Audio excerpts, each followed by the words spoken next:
আপনি যখন প্রবাসীদেরকে বলছেন যে নবাবজাদা, আপনি কিন্তু বলতে পারতেন যে কিছু সংখ্যক প্রবাসী নবাবজাদার মতো আচরণ করেন। আপনি কিন্তু দেখেন, আপনার ভাই যখন সাবেক অর্থমন্ত্রী মাল মুহিত সাহেব যখন কথা বলতেন, উনি বয়স্ক মানুষ ছিলেন। অনেক সময় এই আপনি রাবিশ টাবিশ বলছেন, এগুলো মানুষ মেনে নিছে, কারণ উনি বয়স্ক মানুষ ছিলেন। কিন্তু আপনি যখন তার ভাই হয়ে, আপনি একজন শিক্ষিত মানুষ হয়ে যখন আপনি একদম জেনারেল ভাবে কথা বলেন যে প্রবাসীরা নবাবজাদা, তখন সব প্রবাসী তো আর আমার মতো ব্যারিস্টার না, আপনার মতো এরকম ফ্যামিলি থেকে আসে নাই যে আপনার সব এরকম বলিষ্ঠ কথা এবং লুকানো কথা, ভিতরের কথা সব স্বাভাবিকভাবে মেনে নিবে। প্রবাসীরা এমনি থাকে দুনিয়ার কষ্টে।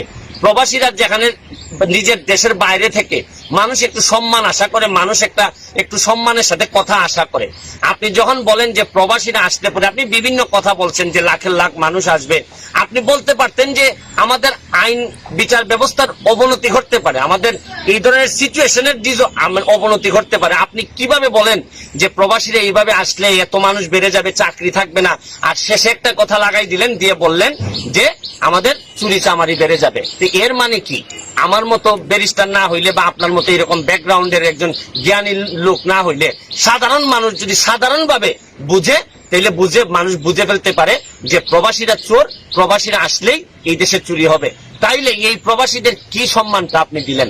প্রবাসীদেরকে সম্মান শুধু মনের ভিতর রাখলে হবে না মাননীয় পররাষ্ট্রমন্ত্রী, আপনার মুখের মধ্যে দিয়ে প্রকাশিত হইতে হবে।